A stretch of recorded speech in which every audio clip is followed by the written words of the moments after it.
The story opens with a young man breaking into a women's dorm bathroom. But Jiangshan isn't a pervert.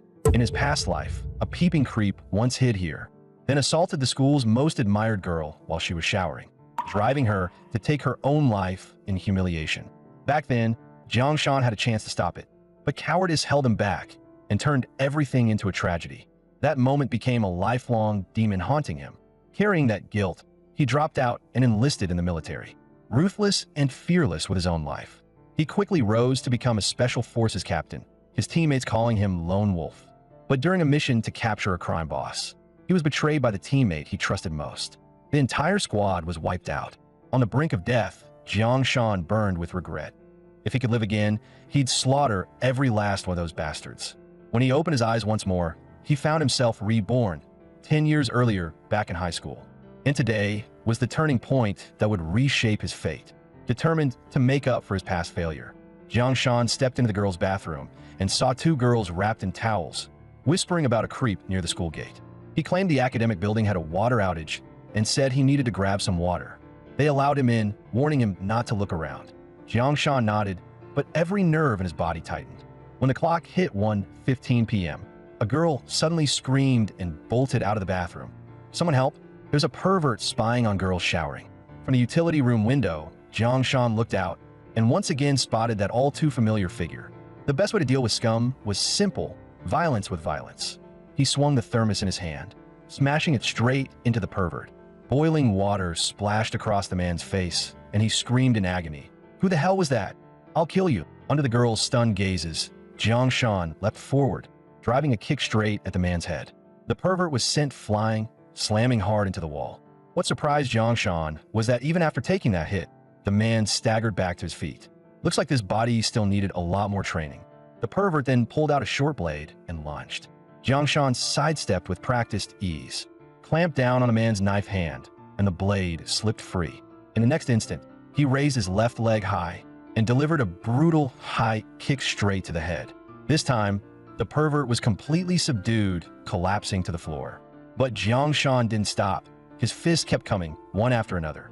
10 years of rage and regret poured out, all of it unleashed onto this piece of trash, until a timid voice broke through. Hey, that's enough. You'll kill him if you keep going."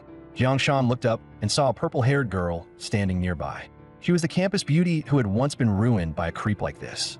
Blushing, she turned her head aside and said softly, "I know you were helping, but don't keep staring at me. It's kind of embarrassing." Not long after, the police arrived and took the pervert away. An older officer studied Jiangshan and asked cautiously, "That joint lock technique, you've trained before, haven't you?" "That was professional." Jiangshan brushed it off casually, saying it was just flashy nonsense he picked up from TV. That immediately caught the older officer's interest. Skills like that weren't even taught to regular reconnaissance soldiers.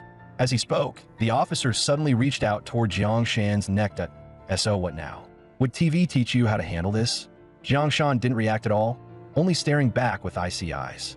Then he spoke calmly, "A police officer using a chokehold on a civilian. Is that really appropriate?" The old officer broke out in a cold sweat and froze in place. Such killing intent. Just who exactly was this kid? At that moment, the rescued campus beauty tugged gently at the officer's sleeve. "Officer, please don't make things hard for him. I can testify. It was the pervert who pulled a knife first." When Jiangshan returned home, his mother already had a full table of food waiting.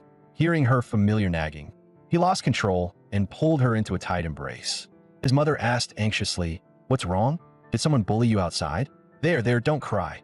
Sitting at the table, she still couldn't help worrying. "Son, you feel different today. Are you not feeling well? Or has school been too stressful lately? We don't expect you to become someone extraordinary. Just finish school. Then your dad can help you find a stable job." Listening to her rambling, warmth spread through Jiangshan's chest. After dinner, he lay back on his bed, savoring how much he missed student life, not having to worry about a bullet blowing his head apart. Ordinary people had to struggle just to hold on to simple happiness. Yet villains could destroy it with ease. Given a second life, Jiangshan would change this kind of world. He wouldn't leave behind a single regret.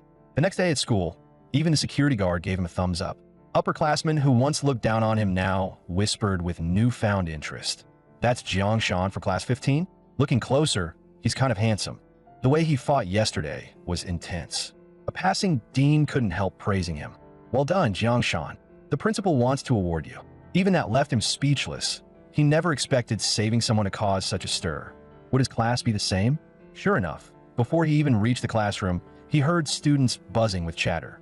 When he got to his seat, his deskmate blurted out admiringly, "Shanzi, those moves yesterday were insane, like Chong Wei beating Lai Fu."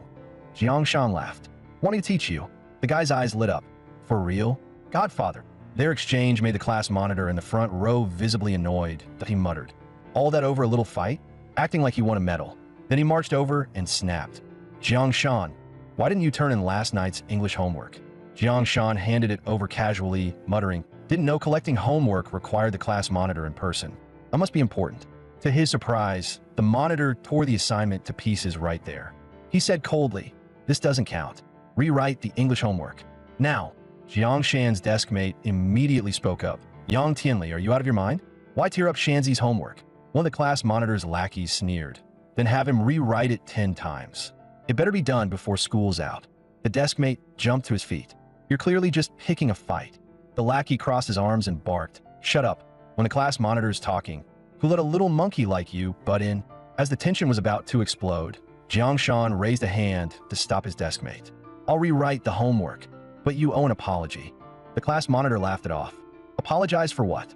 Jiang Shan flicked the notebook aside and said coldly, "For that rotten spine of yours." The words instantly ignited the lackey's fury. He swung his fist straight at Jiang Shan. Jiang Shan dodged effortlessly, but a girl who had just walked by was suddenly in danger. Seeing the punch about to land, Jiang Shan rushed forward and yanked her out of the way. Even so, her nose was grazed. Jiang Shan's expression darkened. "You've crossed the line.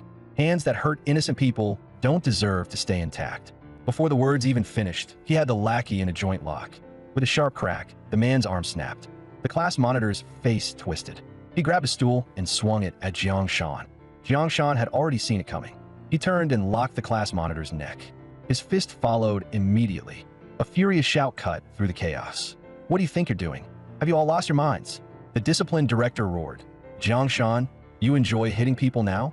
Do you think this school belongs to you?" The rescued girl stepped forward. "Director, it was Han Chong-ho." "Enough," the director snapped. "Everyone shut up. Jiang Shan, come with me to the office." The class monitor stood to the side, smiling smugly. In the discipline office, the director said sternly, "You shouldn't have confronted Yang Tianli head-on." Jiang Shan shot back. "So when he targets me, I'm supposed to just swallow it?" The director sighed. "His father's a high-ranking official. Even the principal won't cross him. You'll be the one who suffers. I get youthful hot blood, but sometimes you have to endure. That's enough. Go back and write a self-criticism. Behave from now on." Back in class, Jiang Shan was greeted by thunderous cheers. "Hero. Well done. That was insane. So satisfying." The pink-haired girl he saved approached him and whispered, "Thank you, Jiang Shan." He replied politely, "I'm glad you're okay." The sight made the lackey grind his teeth in rage. "That bastard gets all the spotlight again." He leaned toward young Tianli and muttered, "Boss, are we really letting this go? If I grab a few guys to block him after school, I don't believe he can take 10 at once." The class monitor waved it off, saying there was no need. He'd just been impulsive earlier. Thinking it through calmly, worshipping brute force was nothing but the behavior of lower life forms. This world ran on rules. Only those who knew how to use them could rise above and dominate everything. With that, he called his father's secretary. "Uncle Zhao, I have a question for you. If I wanted to send someone to juvenile detention, what would be the proper way to do it?" Just then, Lin Shi, the girl Jiang Shan had saved, found him. "Thank you for what happened yesterday. Are you free tonight? This is my father's business card. He wants to thank you in person." When Jiang Shan saw the name and the words Eastern Theater Command, his pupils shrank. Lin Jinbong? Him?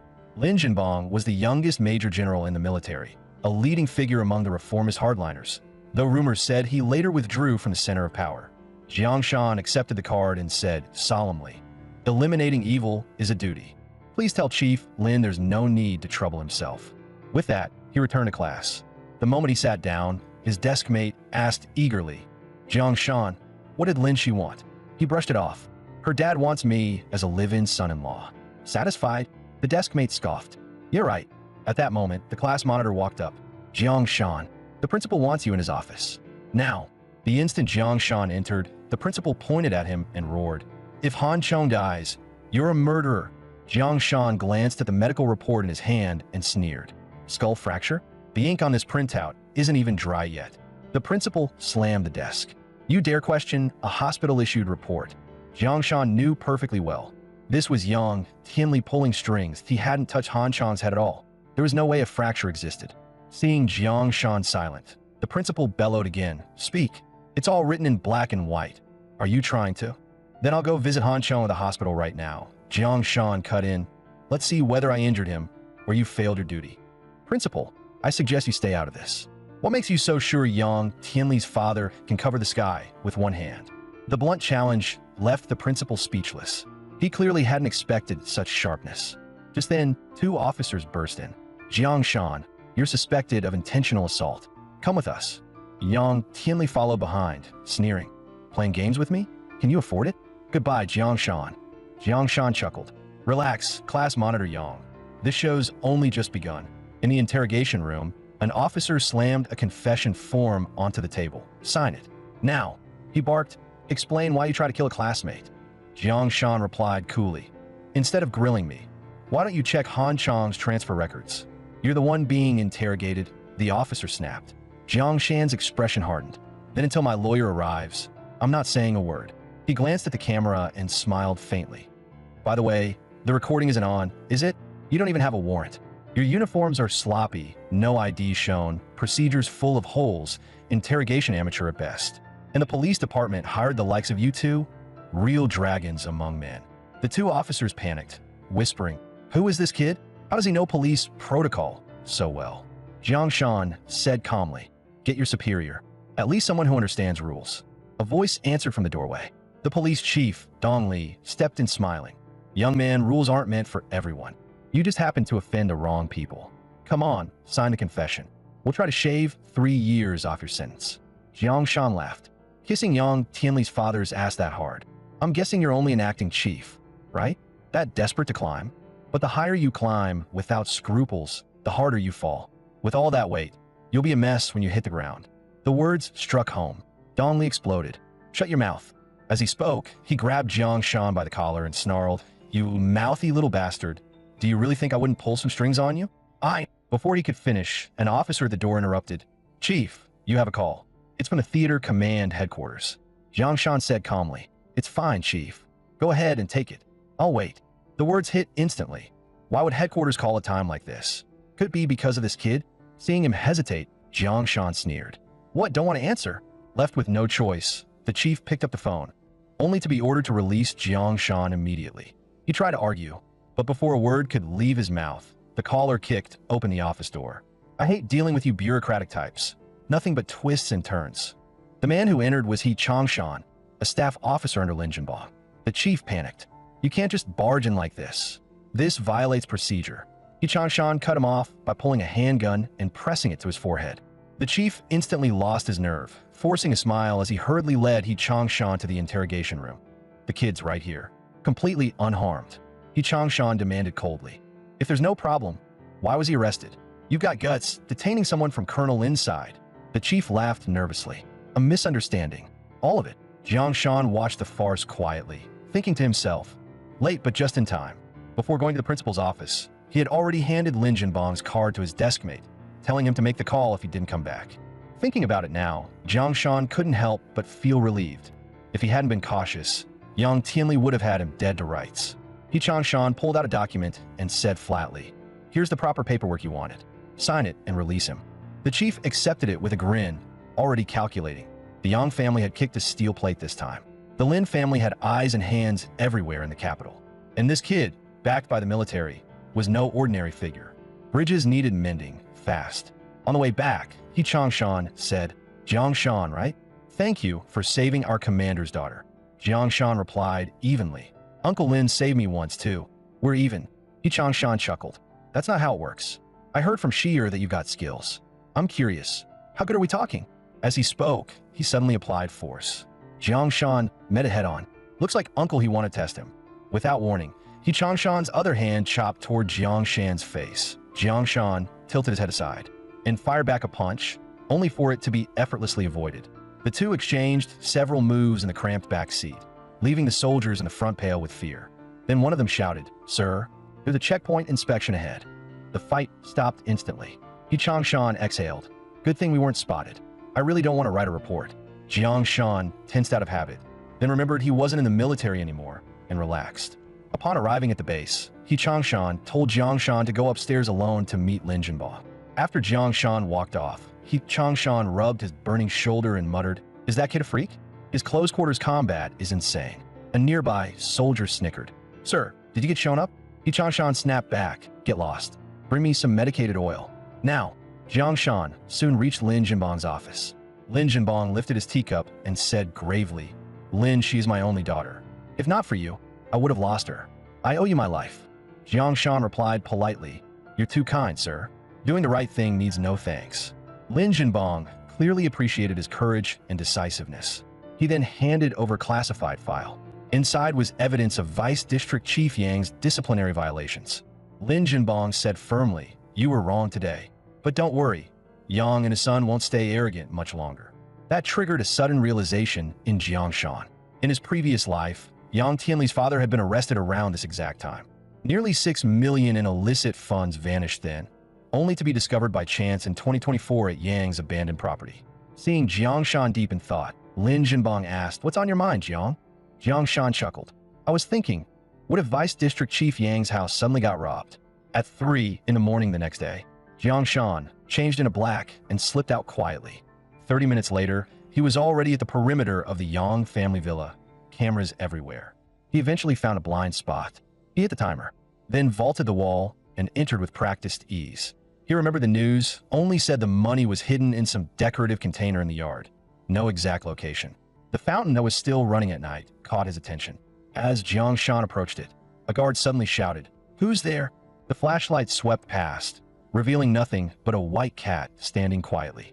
After the guard left, Jiang Shan climbed out of the fountain, soaked to the bone, holding a heavy bag of cash. Lucky, turns out the money was hidden in a box at the bottom of the fountain. No wonder it was never seized.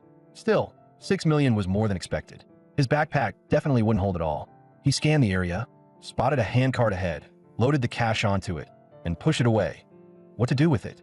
Real estate? Crypto? In this era, investing in the internet didn't sound bad either. Just then, a car drove past him. It slammed on the brakes and stopped right in front of him. A drunk Yang Tianli stumbled out, yelling, "Enjoy prison, Jiang Shan. Trash like you belongs in a dumpster." He kicked the cart as he spoke. Then he froze, realizing the cart wasn't full of garbage, but cash. Confusion flooded his face. Am I wasted? Why is there money on the street? By then, Jiang Shan had already slipped behind him. The next second, a clean chop. Yang Tianli dropped unconscious. Jiang Shan said coldly, "Before calling others trash, take a piss and look at yourself. Underage, no license, drunk driving. You're a textbook rich brat, just like your old man. Both rotten to the core." Still not satisfied, Jiang Shan kicked him twice more. Then he pulled a kitchen knife from his bag. "Killing you isn't worth it, but giving you a makeover?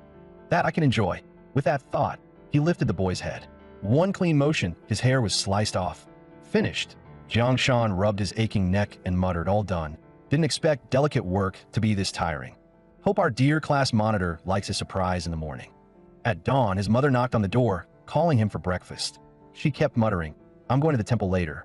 I don't know if we had a burglar or what last night." There was hair all over the kitchen knife, and the entryway floor was soaked. Where did all that water and hair even come from? I swear I heard people coming and going. "Son, do you think we got robbed or cursed?" She added from outside, "Did you stay up late again? I told you not to." Jiang Shan didn't answer, thinking to himself, what a waste his mom never became a scout. Meanwhile, at the Yang family villa, a security guard on his way to work spotted a drunk collapsed on the roadside and kicked him twice. Bad luck. "Wake up. Do you know whose turf this is?" Yang Tianli groggily lifted his head and snapped, "Who dares talk to me like that?" The guard froze when he saw his face. "Young master, why is it you?" Yang Tianli rubbed his throbbing head and cursed. "Why are you yelling this early? You're giving me a headache." Then he noticed something was off. His scalp felt prickly. Looking down, he saw his hair scattered all over the ground. He exploded. "Who did this? I'll have my dad kill you." He sprinted back toward the house, screaming, "I'll send you to jail. Your whole family can rot there with Jiang Shan." Bursting into the villa, he yelled, "Dad, I got bullied again. Find that bastard and have him shot." Instead, he crashed into a man and a woman escorting his father out, handcuffs gleaming. Yang Tianli lunged, grabbing his father's arm. "Let him go. I'll have you all sentenced to death." The man calmly showed his credentials. Anti-Corruption Bureau. Your father is suspected of serious violations. Cooperate with the investigation. In that instant, Yang Tianli felt the sky collapse. His father looked at him helplessly and said only, "Tianli, this time, I can't protect you." At the same time, back at school, Jiang Shan's desk mate excitedly told him, "Did you hear? Yang Tianli's dad got arrested." Jiang Shan simply replied, "Oh." He remembered how many people had been dragged down by this scandal in his previous life. But this time, everything happened earlier. Perhaps the butterfly effect of rebirth had already begun to rewrite the timeline. For now, Jiang Shan had a more pressing concern. How should he spend the 6 million? Revenge was the goal, but building his own power to stand against Chun Xiao would take far more than that. He considered making some investments, like buying the building in front of him and renting it out. Then he shook his head with a self-mocking smile. Old habits die hard. His first instinct was still to become a landlord. Passing through an alley, he saw several thugs beating a man and couldn't help thinking how bad security was in the old district. He was about to wait it out and leave, when the man cried out, "I really don't have any money." Taking a closer look, Jiang Shan froze. It was Director Dong from the local police station, crushed by superiors, bullied by punks, pathetic. One of the thugs pulled out a steel pipe, snarling, "Old bastard, you won't cry until you see a coffin, huh?" Director Dong groaned and collapsed to the ground. Seeing him motionless, the thugs exchanged uneasy looks. No one was sure if he was dead. The one with the pipe raised it again, ready to finish the job. Just as it was about to come down, Jiang Shan moved. One step, and a single kick sent the thug flying. Director Dong looked up, shocked. "Ew, Jiang Shan." Jiang Shan smiled faintly. "We meet again, Director Dong. What happened? Office too comfortable. Had to come play rat in a gutter?" Director Dong flushed. "I was observing public sentiment. An undercover visit." Jiang Shan pulled him up, joking, "Come on. Getting beaten to this state. Your undercover act is pretty humble." Director Dong immediately tried to ingratiate himself. "How about this, Xiao Jiang? Take the civil service exam and join the police." Before he finished, Jiang Shan cut him off. "Don't joke. I've got something else to discuss." Director Dong nodded eagerly. Of course. The more I look at you, the more impressive you seem." In the car, he rambled on about young men being impulsive and reckless. Jiang Shan asked flatly, "Are you taking a jab at me?" Director Dong reacted instantly. "Of course not. You're a young hero. How could you be like them? If not for you today, I'd be enjoying full room and board at the hospital." Jiang Shan said seriously, "No empty talk. Security in the old district needs real cleanup, or it'll become a ticking time bomb." Director Dong smiled nervously. "Absolutely, urgent and necessary. But, Officer Lin's side," Jiang Shan replied calmly. "Uncle Lin has always cared about local safety. If you want to move up, Director Dong, undercover strolls won't cut it. You need real results." Jiang Shan shifted gears. "I've got a way to make money. Just need a partner I can trust." The eastern section of the old district is about to be redeveloped. Director Dong looked stunned. "You mean positioning ahead of time?" Jiang Shan warned. "Easy. Watch the road. Don't crash before the business even starts." Director Dong sighed. "That area takes more than connections. It takes a lot of capital." Jiang Shan replied, "That part's not your concern. I need my own man, someone who can handle problems and keep everything legal. You'll make a nice retirement fund on the side, Director Dong." Director Dong clenched his teeth and nodded. "If you trust me, I'll trust you. From now on, you're my nephew. Need something, say the word." Cut to the next morning. Jiang Shan was studying in the classroom. Suddenly, urgent knocking came from the door. Yang Tianli appeared with a rag wrapped around his head and walked up to him. The next second, he dropped to his knees. "Jiang Shan, I was wrong. I'm trash. I deserve it. Please, for the sake of being classmates, save my dad. You're the only one who can talk to the people upstairs. I'll do anything." He kept bowing his head. The rag slipped off, revealing a shiny bald head. The absurd sight sent the class into laughter. Someone joked, "What's this, class monitor, Yang? Becoming a monk." Jiang Shan thought to himself, "Did he shave it all off because he didn't like my craftsmanship?" Jiang Shan stepped forward and said calmly, "Get up. A man doesn't kneel so easily. Crying here like this, what does it look like?" Yang Tianli froze. "You'll help me?" Jiang Shan replied coldly, "I never said that. Your dad was arrested according to the law. You know exactly what he did. Instead of pulling strings, you should cooperate with the investigation. Class is starting, move aside." Yang Tianli instantly dropped the pitiful act. As he left the classroom, his eyes turned vicious. In a low voice, he said, "Just wait, Jiang Shan. What I've lost, you won't keep either." That night, Voices murmured downstairs from Jiang Shan's building. Yang, do we really have to do it tonight? We got beaten up last night, still not healed. Boss and Fatty are still in the hospital. Yang Tianli snapped, shut up. Get everything ready. The two lit the Molotov cocktails, but hesitated. Maybe we should drop it, Yang? Scuffles are one thing. Arson is a serious felony. Yang Tianli's face darkened. Afraid of what? This'll be ruled an accidental fire. Got it. Go. Burn it clean. Jiang Shan, let you taste hell. Just as a thug was about to throw the Molotov, Jiang Shan's voice rang out. Class monitor Yang, not sleeping at this hour? Came to write poetry under my building. Yang Tianli froze. Jiang Shan, why are you here? Shouldn't you be asleep? He snapped. Damn it, both of you get him. They hesitated. Yang, he was the one who beat us yesterday. Losing control, Yang roared. Have I treated you all this time? Isn't this when you pay me back? One thug stalled. Let the punk hair guy go first. I've got a headache. The other pushed back. Skinny, you first. Stop faking it. Jiang Shan cut in coldly. Why argue who goes first? You're all dead anyway. He dropped from the tree. One punch, straight into the punk's face. Blood sprayed. He went out cold. Furious, Yang ordered Skinny forward. Skinny broke into a sweat. He slapped his head. Crap, I left the gas on. Good luck, Yang. And bolted. With his last lackey gone, Yang raised a Molotov in rage. Jiang Shan was faster, one step in. His grip clamped down like iron. Yang felt his arm trapped. Realizing the gap, he begged, wait. I was joking. We're classmates. Jiang Shan sneered. Classmates? Then do me a favor. Be quiet. An uppercut launched Yang backward. Shut up, don't wake my mom. The beating continued. 30 minutes later, patrol cars screamed in. The lead officer shouted, Citizen report, illegal activity. Grabbed the shady bald one. Bruised and battered, Yang yelled, Me? Are you blind? He did everything. He even broke my leg. Dong Li, you traitor. My dad groomed you. Director Dong scoffed. Young Master Yang, looks like your father never taught you politics. Timing matters. Play with fire when you can't read the room, and you'll burn. Take him. The next day, Director Dong toured the redevelopment zone with Jiang Shan. He complained, roads are trash. This dump, how could it make money? Jiang Shan glanced over. Last life, 17 people here became multimillionaires. To reassure him, Jiang Shan shared insider info. This area is entering the satellite city expansion, future high-tech hub. Prices will surge. Compensation will multiply. Director Dong's eyes lit up. You even know this? I picked the right partner. Jiang Shan knew the truth. They were using each other. With Dong's help, he'd take a huge slice of the pie. They stopped at a bar marked urgent sale. The owner signed on the spot, 150,000, deal done. Director Dong looked around, puzzled. Location solid. Why sell so fast? The owner sighed. My son racked up gambling debts. Collectors show up every day. If I don't pay, this building goes to them. Director Dong cursed under his breath. Useless kid. Jiang Shan felt something was off. The timing was too perfect. Debt collection right before demolition? Too convenient. He asked, who does your son owe? The owner said quietly, who else? Chun Jinhu. Tiger Chun. After a pause, he added, it's strange. Supposedly debt collection, but he cares more about this place than the money. I sold to avoid trouble. Jiang Shan had his answer. He motioned for Dong to secure the contract. Dong offered, want a drink before we go? Jiang Shan turned and walked out.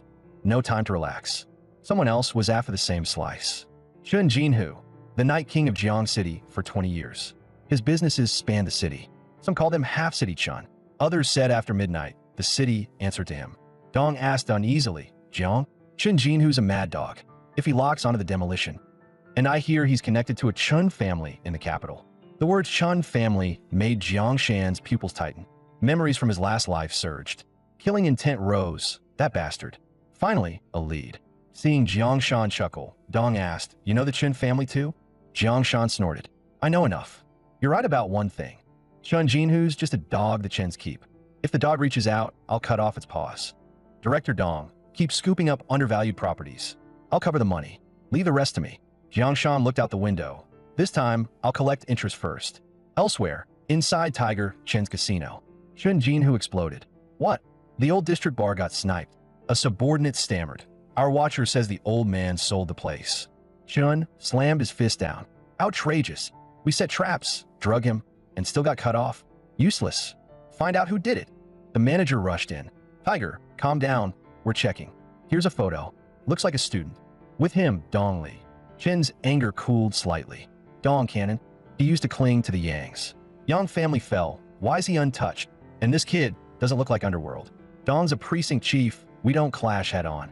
Investigate the student. 3 days. I want everything. Chun Jin-hoo turned to the subordinate who had just reported. As for you, pretty boy, take men and keep that bar under watch. I want to see their next move. If anything goes wrong again, I'll castrate you and send you off as a gigolo. That night, Jiang Shan brought his desk mate to Chun Jin-hoo's territory. The desk mate swallowed nervously. Shan, this is Chun Jin-hoo's turf. They say he's terrifying. Jiang Shan said calmly. Relax. Stick to the plan. Stay here. Don't move. Play on your phone. Time will fly. If there's risk, I'll take it. You still want that new game console or not? Hearing that, the desk mate nodded hard. Be careful. Jiang Shan waved him off. Hide well. Wait for my signal. He then headed alone to Tiger Chen's casino. He knocked on the sealed iron door. A service window slid open. Closed tonight. Please leave. Knowing the code, Jiang Shan replied evenly. Business depends on luck, doesn't it? The door opened immediately. Welcome. You look new, first time here. Sensing the probe, Jiang Shan scattered a fistful of cash. You recognize this, right? Show me what you've got. The server scooped up the money, all smiles, clapping his hands. Girls in bunny ear outfits appeared, giggling. Handsome guy, this way, please. Inside, a gambler begged. Lend me money to flip it back. My family will be homeless. The man beside him snapped. Get lost. Bad luck's your problem. Security, drag him out. A bunny girl whispered. He's cursed. No saving him. You look lucky. Tonight's your night. Jiang Shan snorted. Gambling isn't about luck. She blinked. Then what is it? You work here, Jiang Shan said. You should know better than me. He turned to the counter. Exchange 100,000 in chips. The cashier handed them over. Good luck. Most people think luck matters most in gambling. In truth, it's psychological warfare, with tiny tricks mixed in. Jiang Shan sat at a 3-card brag table. The fat man beside him twitched his ears, facial muscles lifting. Strong hand. The long-haired man gave nothing away, but his pinky nail was too long, perfect for marking cards. The dealer asked, cards checked. Any raises? The fat man raised 5,000. Jiang Shan pushed in all 100,000. The fat man's heart jumped. An instant shove? This kid's holding monsters? Jiang Shan played dumb. Dealer, first time here. If your hand's big, you bet more, right? The dealer hesitated. You could say that. Jiang Shan exhaled. Good. That's a relief. The fat man and the long-haired man folded at once. The dealer announced, all right, by the rules, this round's chips go to the young man. Before we reshuffle, please reveal your cards. When the others saw Jiang Shan's hand, their faces twisted in rage. That's it? Super big? Mine was higher. I thought he had a flush at least. Damn it. We got baited. One more round. I'll win it back. Where'd that kid go? By then, Jiang Shan had already collected his chips and left the table. The same trick only works once. A bunny girl hurried over, smiling brightly. Wow, you won so much so fast. See? I told you were lucky. Since I bring you luck, how about buying your big sister a drink? Pass, Jiang Shan replied flatly. I'm still a student, ma'am. The word ma'am hit her like lightning. Jiang Shan continued calmly. By the way, ma'am, any games here that move faster? She forced a smile, thought for a second, and pointed. If you want thrills, try that. In that direction, gamblers were shouting around the big, small dice table. Jiang Shan sat down, instantly catching the dice count by sound alone. The dealer set down the cup and called for bets. Jiang Shan pushed all his chips on a big. The cup opened big. The dealer's face changed. Impossible. He's not even wearing anything suspicious. Jiang Shan tapped the table. Hey, hurry up. Shake again. Not long after, he'd won another million plus in chips. In the surveillance room, Chun Jin-hoo roared. Who the hell is this guy? Does he think this place is a charity? Win and walk. No respect for rules. Call the Japanese woman. Around the table, gamblers stared at Jiang Shan's mountain of chips. Holy crap, millions? Is this guy a gambling god? I've never seen the house bleed like this. The dealer's dead meat. Boss might really sell him off. Amid the noise, a heavy door slammed open. 2 bodyguards escorted a woman out. She walked straight to the table and waved the dealer away. Her eyes settled on Jiang Shan. Jiang Shan looked back, a flicker of recognition surfacing. When a manager whispered her name, it hit him. Chiharu Noima? Wasn't she supposed to be in the Golden Triangle? In his previous life, they had first met in an izakaya in Shibuya. She loved his eyes, so they were sharp and focused like a wolf's. She once told him true dice listening meant feeling the dice breathe, reading muscle tension at its tiniest shift, like sensing her heartbeat. Now, as Chiharu Noima shook the dice, Jiang Shan closed his eyes. then snapped them open. He shoved every chip forward, all in. Triple. 3 threes. Her pupil shrank. This guy's insane. An Osane player made that bet. When she hesitated, Jiang Shan said calmly, Ms. Noyama, open the cup. Jaw clenched, she lifted it. 3 threes. The manager broke into cold sweat. That's over 50 million with the multipliers. In the control room, Chun Jinhu exploded. Who the hell is smashing my joint? A lackey burst in. Boss, I got a clear look. The one wrecking the tables. It's the same student who bought the bar. Killing intent surged in Chun Jinhu's eyes. What? He buys my bar and takes my money too? Does he think there's no law? Chun Jinhu roared. Bow. Who grabbed the hardware and move. I'll dig up his ancestors and feed them to dogs. He stormed toward the front desk with his men. At the counter, Jiang Shan was cashing out while calling his desk mate Deng Jie, telling him it was time to cut the power. Chun Jinhu rushed in shouting, You little bastard! You smash my place and think you can walk out? I'll take your life. He swung a cleaver straight at Jiang Shan. Suddenly, the lights went out. The hall plunged into darkness. When the lights came back on, Chun Jinhu lay on the floor, eyes rolled back, unconscious. Jiang Shan picked up the cash and headed for the power room to find Deng Jie. A bunny girl blocked him. Looking for something handsome? Let me guess, you're looking to die. Jiang Shan glanced at her. Ma'am, move aside. I'm going home. The word ma'am hit her hard. She snapped at her men. Get him. No one walks out with the casino's money. 3 thugs surrounded him. Hand it over. We don't hold back. We'll be ashamed to ruin that pretty face. Jiang Shan sighed. He'd calculated everything, except offending a woman. She sneered. You didn't offend me. You offended Boss Hu. Jiang Shan rolled his shoulders. A rabbit working for a tiger. Just more trash. His presence surged. Save time. Come together. A buzzcut thug charged with a steel pipe. Jiang Shan caught his arm and punched him flying. The other 2 froze. .1 punch. Out cold? Jiang Shan asked calmly. One by one, or together? They hesitated, then rushed him at the same time. Jiang Shan smiled. That's better. He leapt, striking both heads midair. They collapsed instantly. The bunny girl broke into cold sweat and ran for the alley. Deng Jie appeared from behind. They had backup generators, he said. So I cut the whole street. Jiang Shan clicked his tongue in approval and left with him. Back at the casino, the bunny girl begged for help. The manager slapped her. You let him go and put on a show? Cameras caught everything. You 2 flirting all night, working together. She cried, no, I'm loyal to Boss Hu. The manager sneered. Doesn't matter. I just need someone to pay. Make her talk. Use creativity. I don't believe she doesn't know him. And so, she became the scapegoat. The next day in class, Jiang Shan quietly marked the old district on a map. Chun Jinhu was tied up for now. Old Dongside was moving smoothly, but greed was dangerous. Once demolition news spread, prices would soar and predators would swarm. Best to take profits and move. With this capital, the next step was forming a private security company and recruiting help. After all, there were several dangerous men out there who hated the Chun family. After school, Jiang Shan walked into the tutoring classroom with his head down. To his surprise, Lin Shi was there too. Earlier that day, the teacher had criticized his grades and ordered him to attend tutoring from now on. Jiang Shan assumed Lin Shi was also there to study, but she smiled and said, I'm actually the top student in the grade, so I'm the tutor. Before he could react, she grabbed his tie, leaned in close, and whispered, I came here especially for you, Jiang, so you'd better listen to your teacher. Her scent brushed his senses, and his cheeks heated instantly. Lin Shi laughed softly. Your ears are red. Your face too. So you're not as cold as you look. Jiang Shan turned away. Aren't we here to study? Let go. I can barely breathe. She released him with a grin. Relax. I won't pull your tie anymore. But your bangs are too long. I have a clip. Want me to fix it? As she leaned closer, Jiang Shan couldn't take it. He stepped back. No, let's just start the lesson. Inside, he scoffed at himself. He'd survived hellfire, yet a girl could make him nervous. Soon, the tutoring session ended. Lin Shi reminded him, review today's material. Otherwise, I'll give you special guidance. Jiang Shan instinctively stepped back. Got it. Don't stand so close. The words dimmed her expression. Jiang Shan, do you dislike me? He frowned. Why would I? She pressed on. Is it just not dislike? Could it be more? Blushing, she said, because I like you.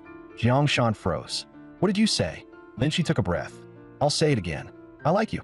Ever since the day you saved me. I've been trying to get your attention. She lowered her head shyly. Isn't that childish? What about you, Jiang Shan? Do you feel anything for me?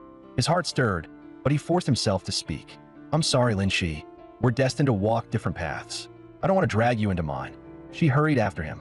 If it's about grades, I can tutor you. Night fell over the Chun family villa. Chun Xiao swirled his wine. Uncle Hu, you've disappointed me. Chun Jinhu dropped to his knees, trembling. I'm sorry.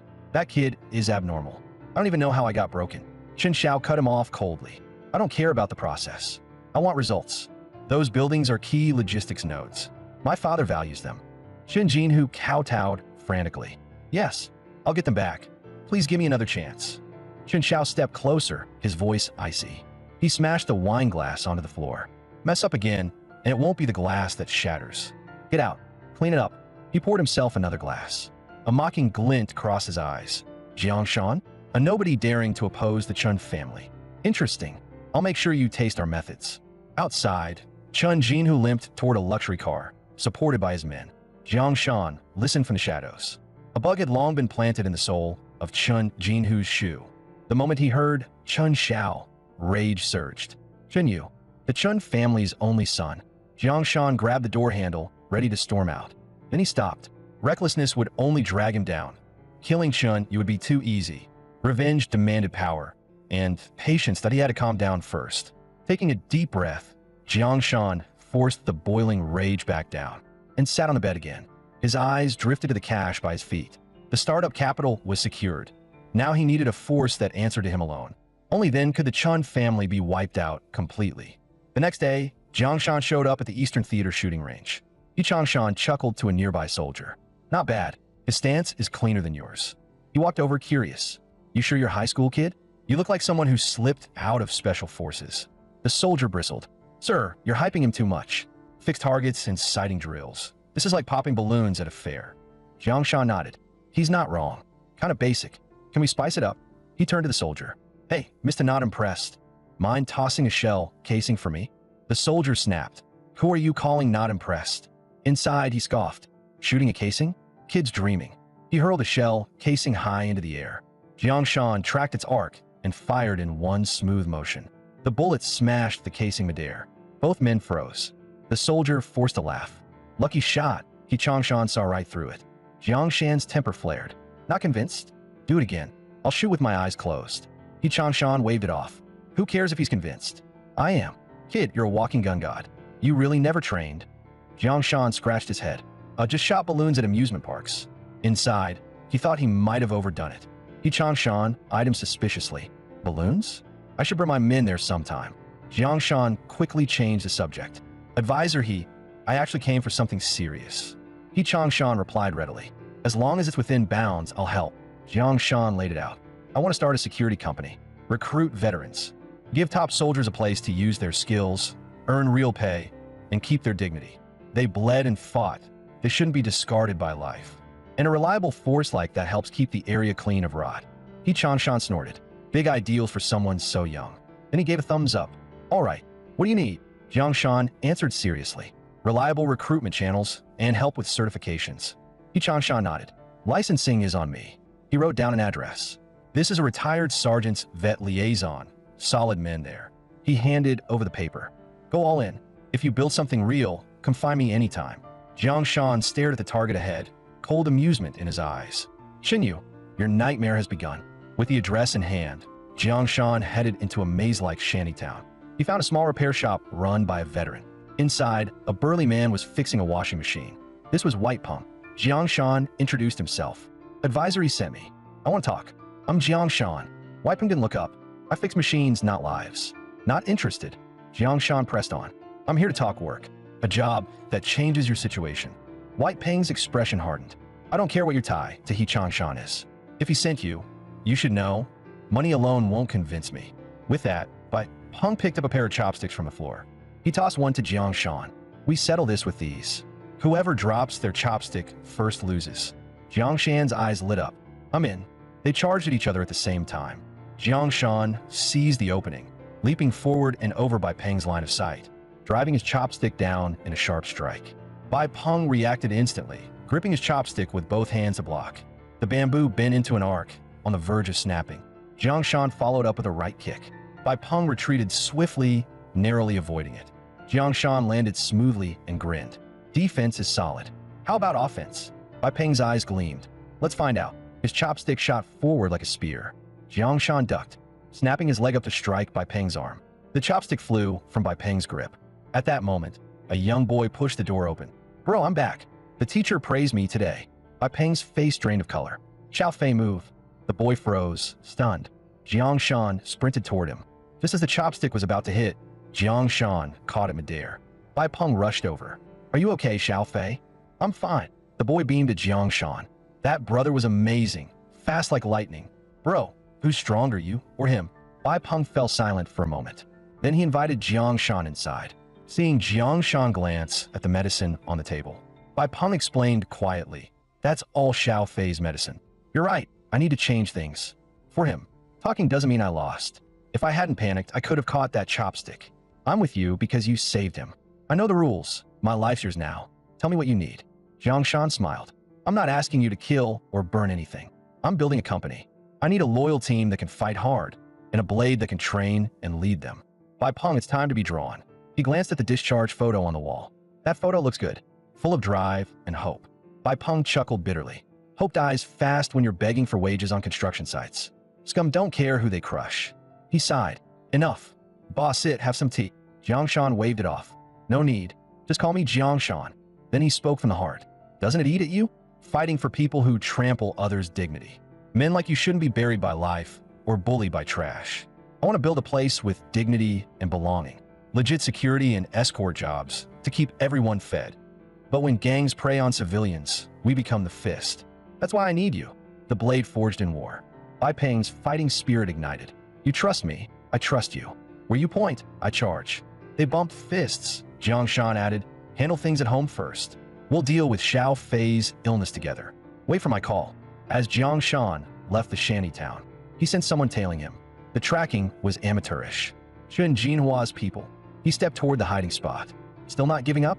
Come out." Lin Shi, the school beauty, peeked out timidly. "What do you mean not giving up? That's a bit harsh." Jiangshan never expected it to be her. "You?" he blurted out. "Why are you following me?" Lin Shi explained softly that he had skipped tutoring today, and as his tutor, she was responsible for him. She had been worried, so worried that she followed him all the way here. Jiangshan frowned. "You're the one people should worry about. I told you, we're walking different paths. Why deal with this danger?" Lin Shi refused to back down. "How dangerous? More dangerous than knife-wielding thugs." Suddenly, her expression changed. "Behind you, there's a car." A vehicle burst out of the alley, accelerating straight toward Jiangshan. "Get out of the way," he shouted. But instead of retreating, Lin Shi rushed toward him. She shoved him aside with all her strength. The car scraped past her, sending her stumbling to the ground, injured. The van doors flew open, and a group of thugs jumped out, weapons in hand. "Got some nerve, kid. You piss off Tiger Lord and still have time to flirt." D. Jiangshan's eyes went cold as he pulled Lin Shi behind him. The thugs roared and charged.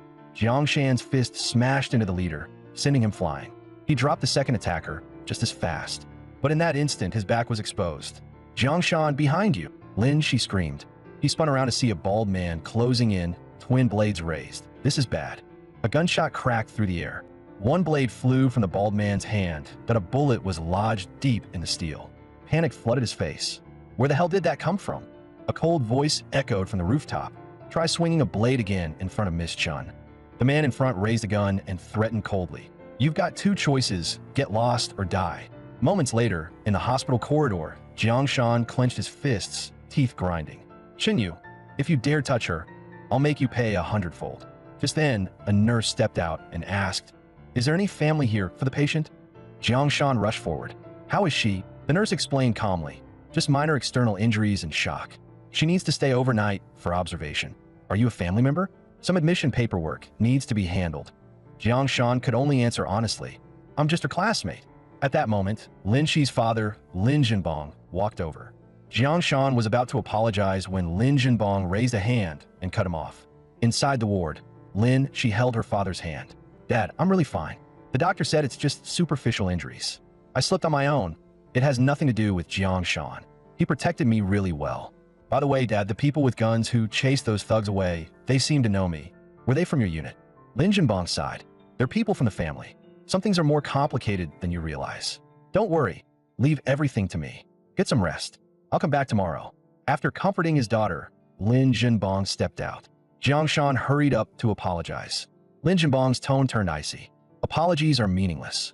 Jiangshan, if you really want to make it right, go break the legs of the bastards who hurt my daughter. Understood. Back home, Jiangshan kept his surveillance headset on, monitoring every move on Chen Jinhua's side. He had originally hoped to overhear something about Chen Yu, but instead uncovered a far darker secret. They were involved in organ trafficking. Once his Special Forces security team was officially formed, Jiangshan immediately launched investigations into missing persons. Yet the moment the word missing came up, the once polite neighbor's eyes began to dart away. Some changed the subject. Others simply showed them out. The reason was obvious. They were digging into the Chun family, the real power controlling Jiang City's underworld. Just the day before, Jiangshan had spoken with Director Dong Li, who said there had already been 7 or 8 reported missing cases around the old city in recent months, and far more unreported ones. Leads kept getting cut off. Jiangshan strongly suspected it was tied to the Chun family's illegal operations. Suddenly, a man they had questioned earlier showed up, leading several thugs straight toward them. Jiangshan wasn't surprised at all. This was their turf. Having lookouts everywhere was only natural. The thugs charged without a word. Before they could get close, Bai Peng stepped in and blocked them. A fat man lunged forward, yelling, "Human bowling ball!" In the next second, Bai Peng grabbed him by the head with one hand and smashed it straight into the ground. Seeing Bai Peng had some real skill, the scar-faced man barked, "You two, together! I'll handle this one." A blonde thug muttered, "He looks weak. Why'd you leave the weak one for yourself?" The scar-faced man snapped, "Shut up. Do you run things here, or do I?" Jiangshan sneered, "If I'm so weak, then come hit me already. Can't beat me? How are you planning to survive on these streets?" The taunt worked. The scar-faced man roared and charged. Jiangshan tightened his fist and threw a straight punch. The man went flying backward. Jiangshan then shouted at the remaining 2, "We're not trying to blow this up. Don't overestimate yourselves. Pick those 2 up and get out." They nodded frantically and agreed on the spot. Bai Peng was confused, but Jiangshan explained, it was all too real in a bigger fish. That night, after splitting from the others, the scar-faced man went alone to a parked van. A slick-haired man stepped out. Together, they pulled out a sack with someone inside. Muffled sounds leaking through, the mouth clearly gagged. They hoisted the sack, preparing to move it. Bai Peng panicked and whispered that they should go straight to the police. Jiangshan instead stepped forward and shouted, "Police, don't move." Bai Peng froze on the spot. The scar-faced man and the slick-haired man both jumped. They hadn't expected cops. But the scar-faced man quickly realized something was off. These were the same 2 guys from earlier. He snapped, "Why won't you 2 just disappear?" The slick-haired man pulled out a knife. Seeing us coming in hard, the scar-faced man muttered nervously, "Should we run? They took down Old Streets 4 dragons today. We can't beat them." The slick-haired man didn't buy it and stabbed straight at Jiangshan. Jiangshan caught him in a single grab. Then Jiangshan swung back with a punch. The man flew several meters. At the same time, Bai Peng set a hand on the scar-faced man's shoulder. "You thinking about slipping away?" After dropping him, Bai Peng untied the sack. Jiangshan froze. Inside was Yang Tianli. Tears streaked down his face. He looked wronged, his mouth sealed with tape. Jiangshan brought him to the police station. Director Dong Li looked at Yang Tianli and said, after his dad went in, their home was seized, and then he got expelled from school. From a pampered young master to living on the streets, and tonight, he was almost taken. Bad luck on top of bad luck. Then Dong Li lowered his voice to Jiangshan. "Interrogation's done. Those Scarface guys were just paid, low-level runners. They only deliver the cargo to Yongfeng warehouse out in the suburbs. That's all they know." Jiangshan knew that warehouse belonged to the Chun family. Staring at the warehouse's location on the map, Jiangshan connected the dots immediately. So that was it. Using pre-demolition chaos and outdated infrastructure as cover to build a hidden transport route. Jiangshan turned to Dong Li. "Director Dong, if we already know the warehouse zone is shady, why can't we apply for a search warrant?" Dong Li wiped his sweat awkwardly.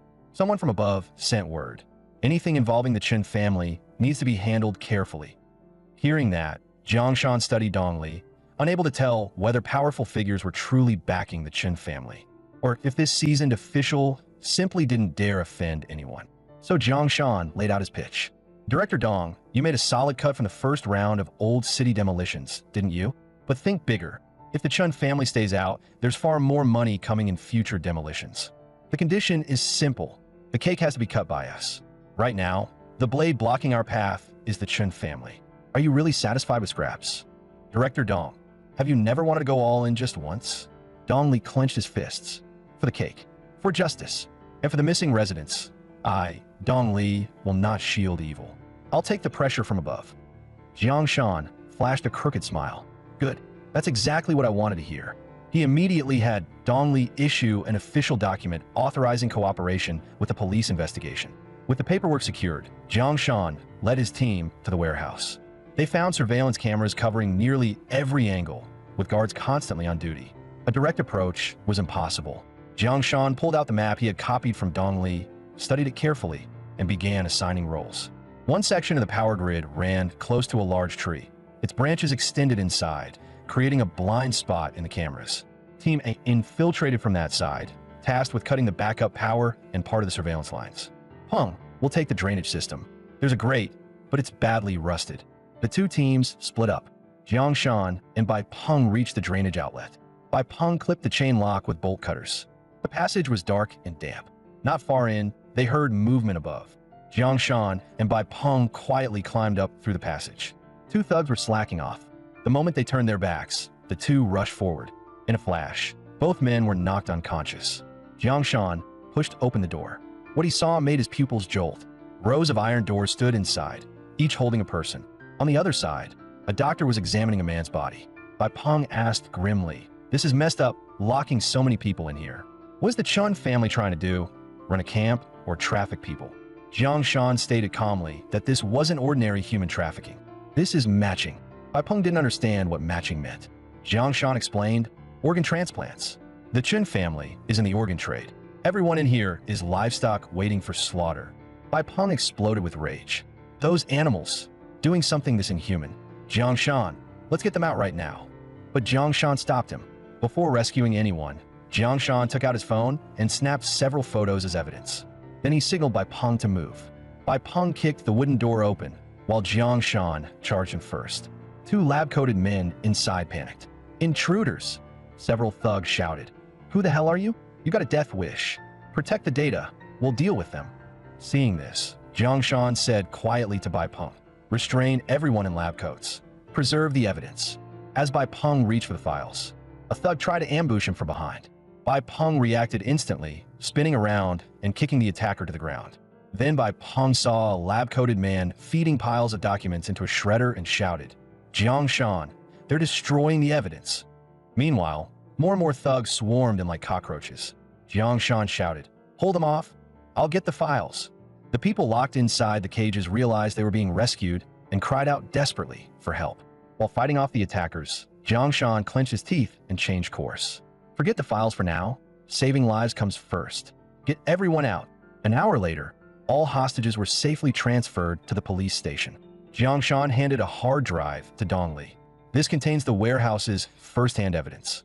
The detention site, the medical procedures, and footage of them rushing to destroy documents. Dong Li stared at the hard drive and let out a heavy sigh. "Kid, you really punched a hole in the sky this time. The Chen family won't let this go." Jiang Shan sneered. "What, getting cold feet again?" Dong Li slammed the table and roared.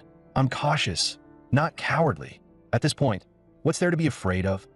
The arrow's already on the string. Whether we make the Chun family bleed depends on this one move." The next day, news of a human warehouse discovered in Jiang City exploded across national headlines.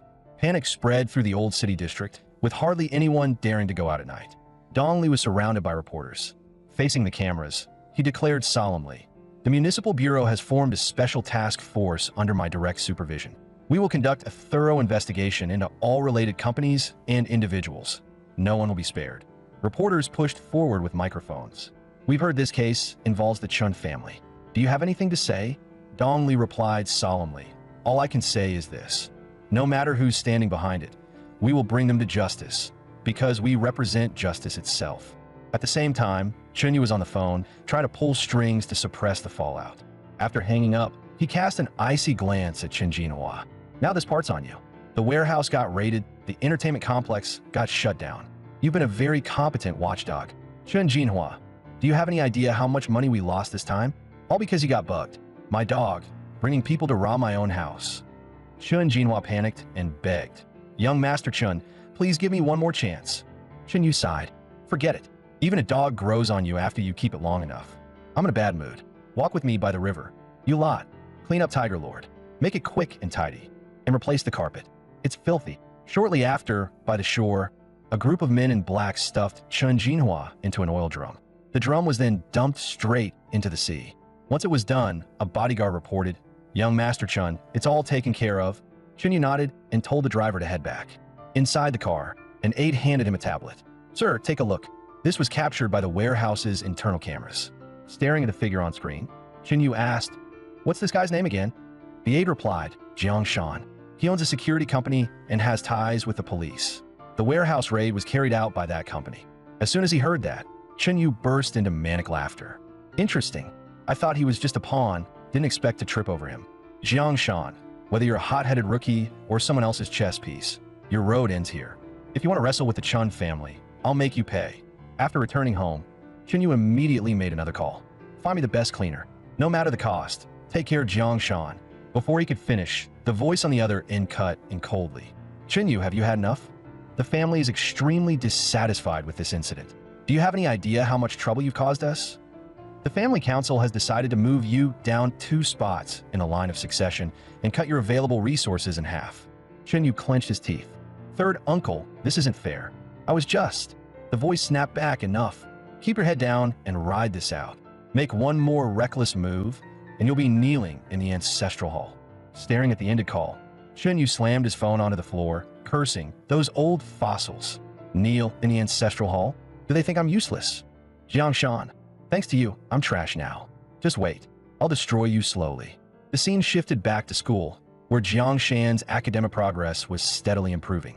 Lin, she praised him, running a company and keeping up with school, and you still made the top 10 on midterms. "That's impressive," Jiang Shan replied confidently. "Didn't take much effort. Pure brain power." Lin, she kicked him lightly. "Heartless. That's thanks to my tutoring." The sight irritated her devoted admirer. He stepped forward immediately. "Jiang Shan, your accumulated absences this term meet the disciplinary threshold. The student council has decided to issue you a formal warning and public notice." Lin, she quickly stepped in front of Jiang Shan. "Chairman Zhou, Jiang Shan's situation is special." Zhou Kai cut her off. "Special cases must be filed with the student council in advance. No one stands above school regulations." Lin, she tried to continue, but Jiang Shan raised a hand and pulled her behind him. He looked at Zhou Kai with a provocative smile. "So," Zhou Kai replied, "so next Monday, after the flag-raising ceremony, you'll make a public self-criticism before the entire school. Otherwise, we'll recommend severe penalties to the Academic Affairs Office, possibly affecting your graduation." Students began whispering. Is that even within the student council's authority? Jiang Shan knew the absences were just an excuse. After confirming it was a unilateral decision, Jiang Shan leaned in and warned softly, "Chairman Zhou, even picking a fight requires knowing your target. Didn't whoever backs you tell you some people are untouchable?" Zhou Kai clenched his teeth. "Are you threatening me?" As tensions flared, Lin, she hurried to intervene. She pulled Jiang Shan away from the scene. Seeing this, Zhou Kai completely lost his temper. He immediately went to his uncle, the school's department director, and filed a complaint against Jiang Shan. However, his uncle spoke earnestly, telling him that the situation still needed further investigation and that he couldn't rely on a one-sided account. "Xiao Kai," he said, "when dealing with students, you need tact. Jiang Shan's case is special. The principal and the board have personally stepped in and asked that he be given special consideration. You understand what that means, right?" He sighed. "Do you really think a department director like me can do whatever I want? The board members and the principal. I can't afford to offend any of them. As your uncle, take my advice. Don't provoke Jiang Shan. The Yang Tianli family was powerful enough, wasn't it? You know how that ended." Zhou Kai clenched his fists and shouted, "But uncle, today he..." Before he could finish, his uncle cut him off. "That's enough. Calm down. This ends here." But Zhou Kai made up his mind in silence. Damn it, if he didn't deal with Jiang Shan this time, the guy would only grow more arrogant. He refused to let it slide. Unable to vent his anger, Zhou Kai went to a bar to drown his frustration. Who the hell does he think he is? When have I ever been humiliated like this? A blonde girl wrapped her arms around him, trying to comfort him. Who dared to upset our young Master Zhou? Forget about it. Come on, have a drink with me. Tomorrow you won't remember a thing. Zhou Kai shoved her away, snapping, "Get lost. Who do you think you are? What gave you the right to act tough in front of me? You think you're worthy of clinking glasses with me?" By now, Zhou Kai was clearly drunk and barely lucid, muttering through gritted teeth, "I see your ugly face clearly. Jiang Shan, I hate you." Unfortunately for him, Chenyu happened to witness the entire scene. After learning what had led up to it, Chenyu promptly extended an invitation to Zhou Kai. Soon, the two secretly worked out a plan together. The next day in class, the teacher introduced a new transfer student, and that student was Chunyu. He had changed his name to Yu Chun and transferred directly into Jiang Shan's class. Jiang Shan recognized him instantly. No matter what disguise he wore, there was no way he could fool him. What the hell was he doing here? The truth was, the night before, Chenyu had already come up with what he proudly called the Destroy Jiang Shan plan. First, he would pretend to befriend Jiang Shan, become his good friend, and figure out all of his weaknesses. Then, he would slowly torment him, leaving him confused and miserable. Just imagining it made Chunyu burst into maniacal laughter. Despair, Jiang Shan, watching you struggle like a clown, I can't wait for it. The laughter sent chills down the spines of the nearby security guards, who began to wonder if the young master had finally cracked under pressure. The next day, during PE class, Chunyu decided it was time to put his plan into action. According to his intel, Jiang Shan had a strong sense of justice, so this was the perfect angle. When the teacher blew the whistle, the entire class started running toward the field. Chunyu deliberately slipped and collapsed to the ground. At the same time, he shouted, "I'm falling. Jiang Shan, help me." Jiang Shan didn't even glance at him and ran straight past. Chunyu froze, completely baffled, assuming Jiang Shan hadn't heard him. But then it struck him he'd shouted loud enough for everyone to hear. Just then, the PE teacher hurried over. "You Chunyu fell? I'll take you to the infirmary. That fall looked dramatic. Must be an injury. Come on, I'll help you up." Exposed on the spot, Chunyu's face darkened. "No need." The teacher ignored him and scooped him up in a bridal carry. "How could I ignore this? Safety first. That's my teaching philosophy." Yu Chun panicked. "Put me down." The teacher replied calmly, "Don't worry. I've got a solid background in weightlifting. Class monitor, keep an eye on things. I'll be right back." The moment he left, the students erupted. "Damn, looks tough but can't take a fall. He tripped on flat ground. Something wrong with his brain?" Jiang Shan was utterly speechless. Was Chunyu really this childish at his age? Or was he deliberately playing dumb to lower his guard? In the afternoon lab session, Chunyu finally found another chance to approach him. Jiang Shan, I didn't quite understand the lesson earlier. Could you help me? Let's be partners." Before Jiang Shan could respond, Deng Jie cut in. "Nope. New guy. Do you understand how this works? Jiang Shan's already my partner. Shouldn't you try to keep playing the pitiful act?" Deng Jie shut him down again. "Listen carefully. Jiang Shan's top lackey can only be me, Deng Jie. Don't even think about stealing my spot." Chunyu's face turned pitch black as he cursed internally. Shameless bootlicker. What gave him the right to act so arrogant? On the surface, though, he forced a polite smile. "All right then. Sorry for bothering you." Seeing him back off, Deng Jie said, "Let's keep going, Jiang Shan. Ignore him. If this guy trips again and breaks an ammonia bottle, we're screwed." Chunyu's veins bulged. "Tripping was part of my plan. So there's another obstacle now." Deng Jie was it? Idiot. "Congratulations, you're officially on my kill list." After failing to flirt his way in during chemistry class, Chunyu deliberately got a group of thugs to beat him up so he could win Jiang Shan's sympathy and make Jiang Shan step in to save him. But Jiang Shan saw through the cheap trick instantly and couldn't even be bothered to respond, turning to leave with Lin Shi. Lin Shi, who had no idea what was really going on, stepped in front of Chunyu and shouted, "You punks, stop right there. Who the hell are you, little girl? Mind your own business and get lost." Lin Shi refused to back down. "What do you mean mind my own business? He's a student at our school. I have a duty to protect a classmate." One of the thugs sneered, "What, playing some kind of heroin game? Move aside. We're not exactly known for being gentle." Lin Shi said firmly, "No. If I back down this time, people like you will only get bolder. I will never compromise with trash like you." Seeing that Lin Shi wouldn't step aside, the thug finally lost his patience. He swung his fist straight at her. Big mouth. "Fine. Don't blame me for what happens next." At that exact moment, Jiang Shan caught his fist with one hand. Jiang Shan looked at him with an icy stare. Lin Shi was instantly overjoyed. Meanwhile, a sly smile appeared on Chunyu's face. After driving the thugs away, Jiang Shan looked at the school beauty Lin Shi with concern. "Are you okay? Seriously, could you stop being this brave every single time?" Lin Shi's heart skipped a beat, and she asked, "Were you worried about me?" Just as the mood between them turned subtle, Chunyu suddenly started sobbing. "Thank you. Thank you so much. If it weren't for you two, I would have been beaten to death. I just transferred here, and I don't know how things work around here. They must have targeted me because I was all alone." Lin Shi looked upset. "How could they do that? If they bully you again, then come to..." Before she could finish, Jiang Shan cut in. "If anything happens, come to me. Right? Now I remember.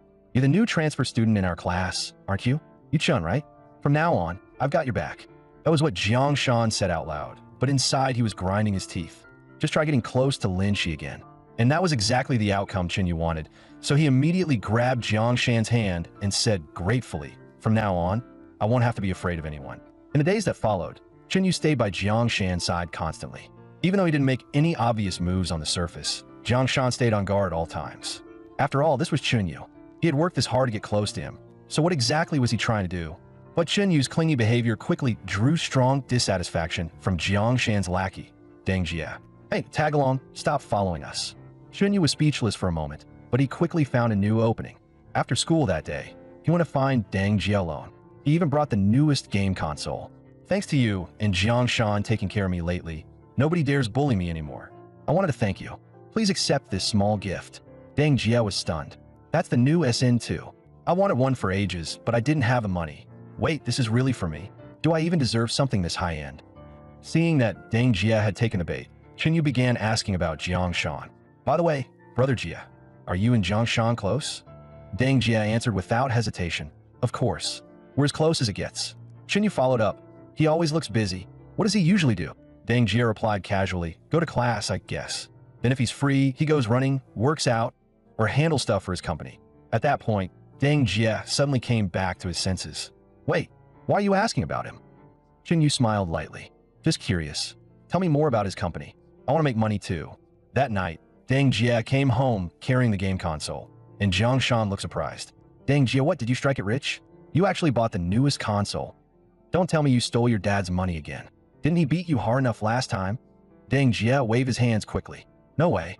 Even my iron, but can't survive that belt too many more times. This thing was free.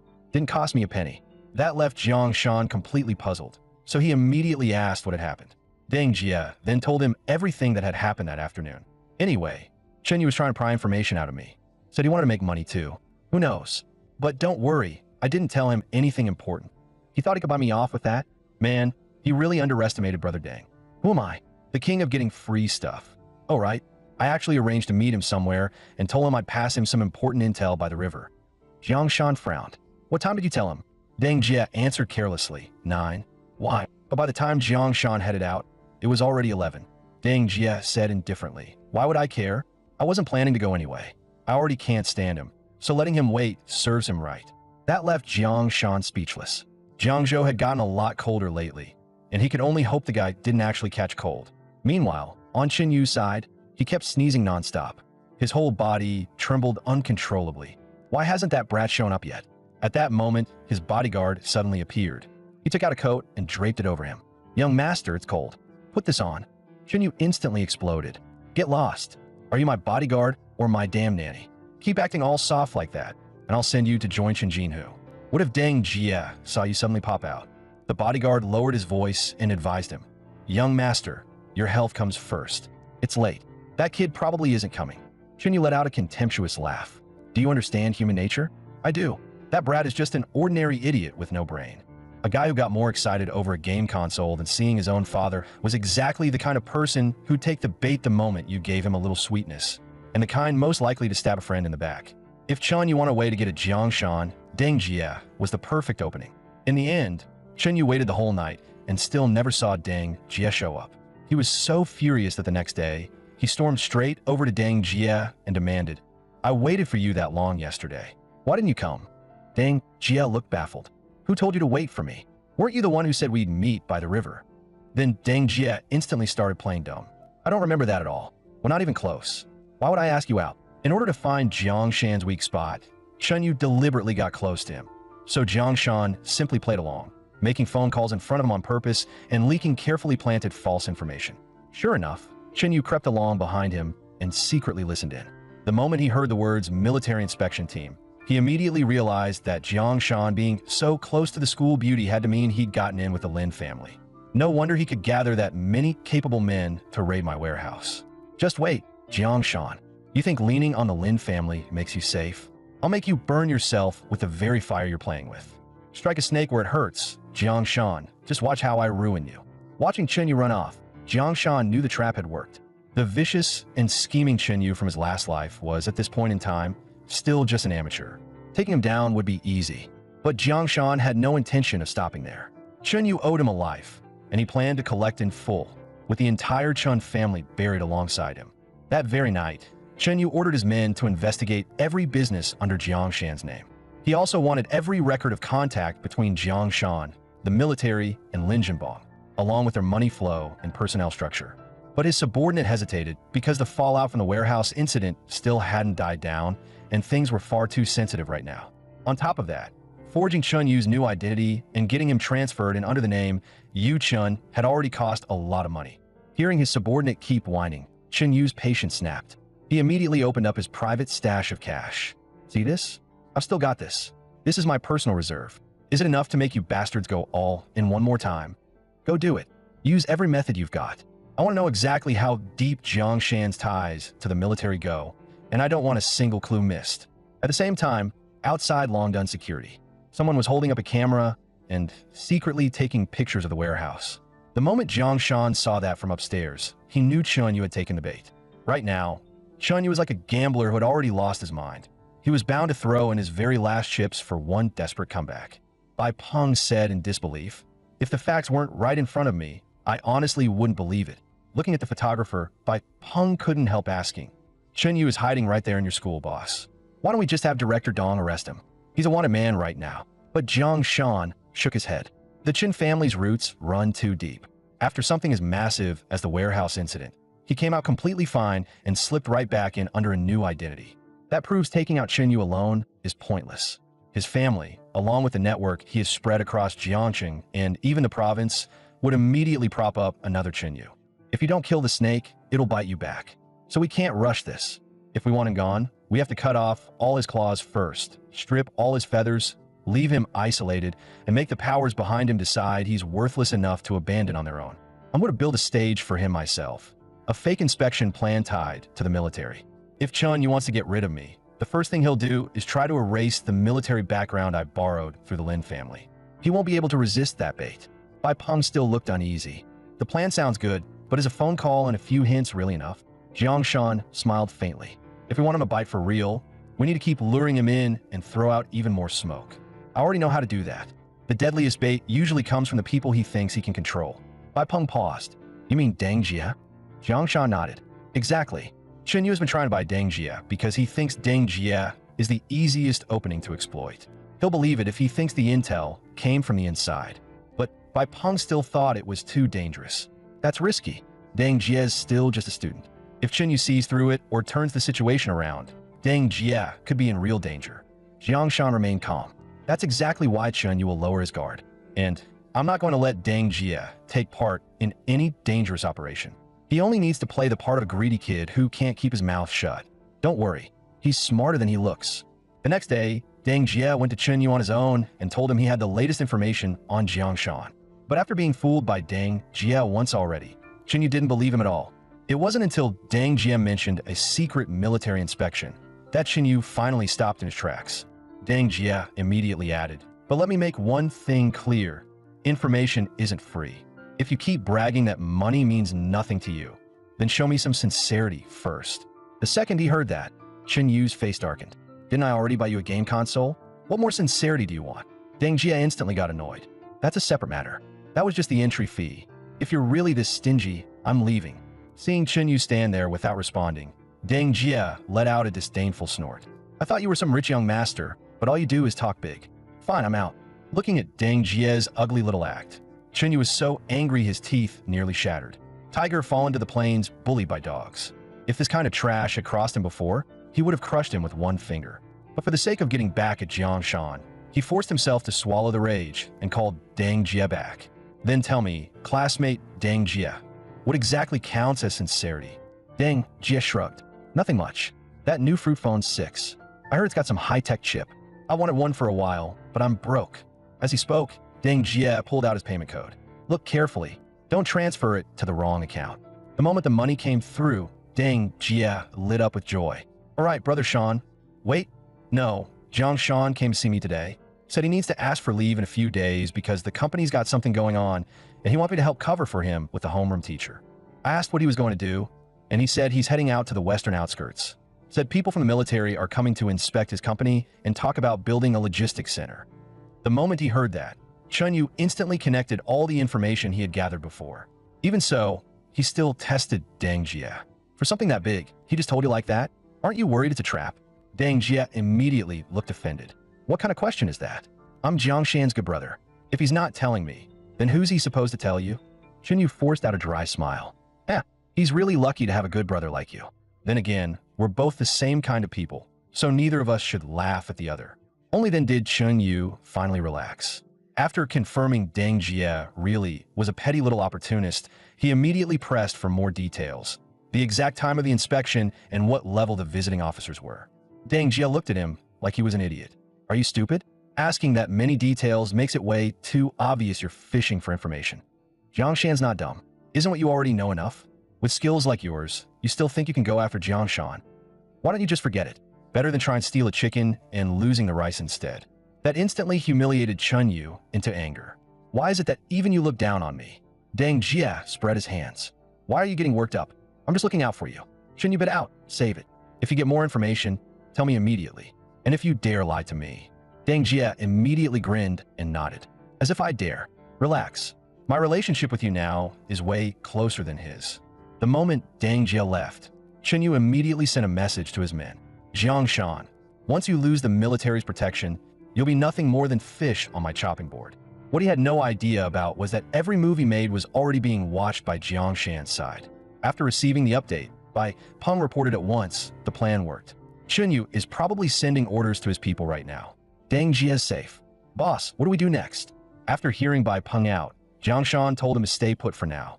Let Chunyu keep digging. The more he prepares, the more people he mobilizes, the more thoroughly he exposes himself. The truth was, Peng's younger brother had already received a critical notice. Because of a congenital heart condition, he had at most 3 months left to live. Only a foreign experimental drug could raise the surgery success rate to 80%.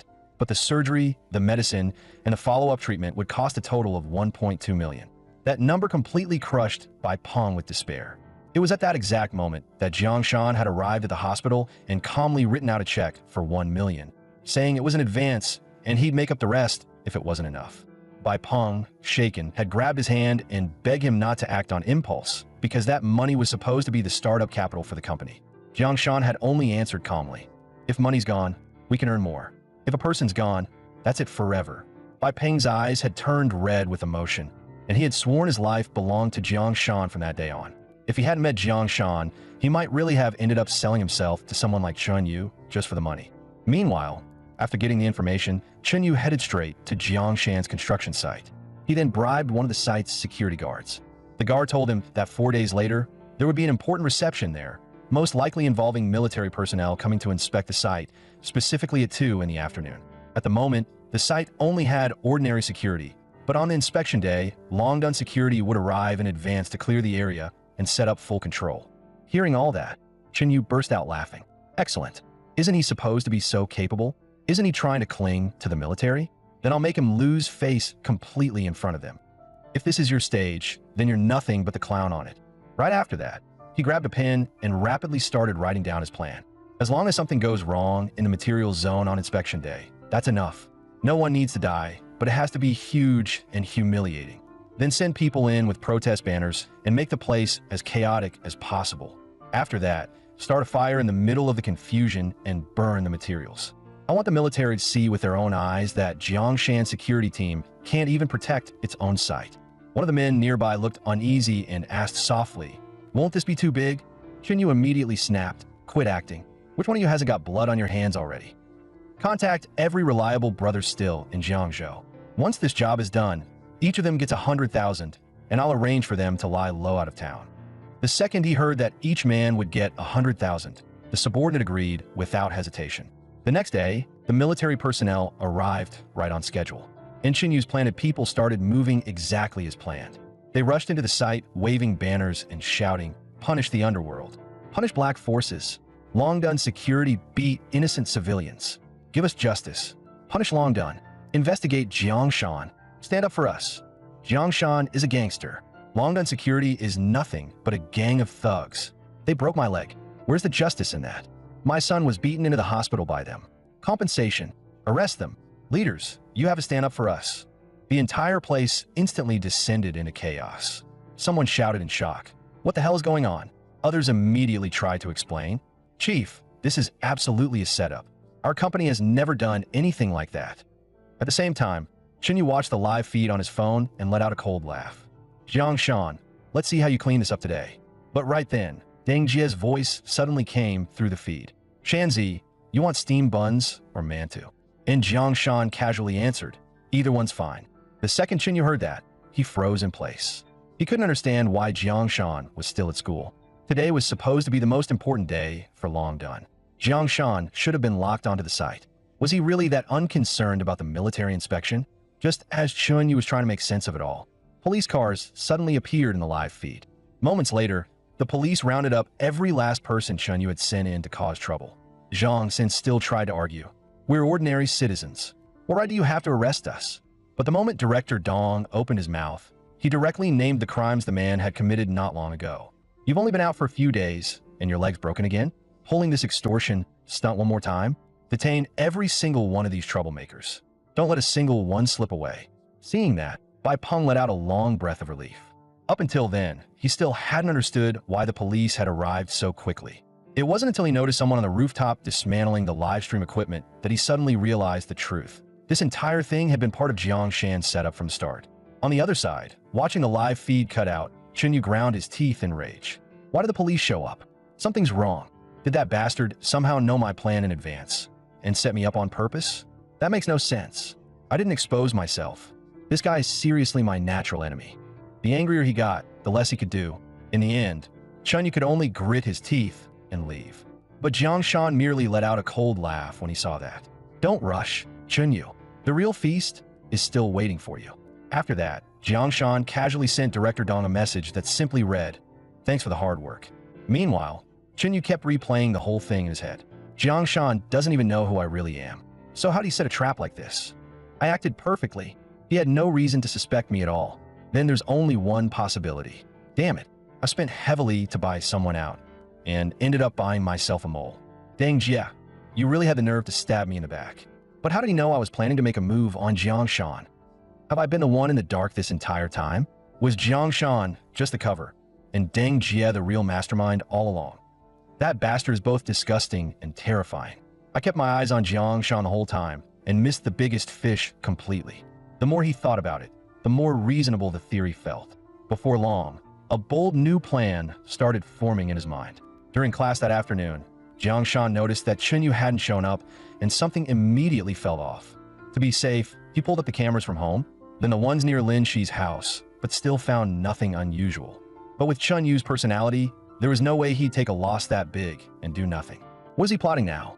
After school, Jiang Shan told Deng Jie to go straight home and absolutely not linger outside. Deng Jie looked confused and asked why. Jiang Shan lowered his voice and warned him, you can skip class this afternoon. There's a very high chance he's done holding back. After you tricked him out of money, he's definitely going to come after you. That night, as Jiang Shan stared at the surveillance feed, something suddenly felt wrong. It was far too quiet. Chenyu wouldn't just admit defeat like that. Just as Jiang Shan was trying to make sense of it all, Deng Jie suddenly called.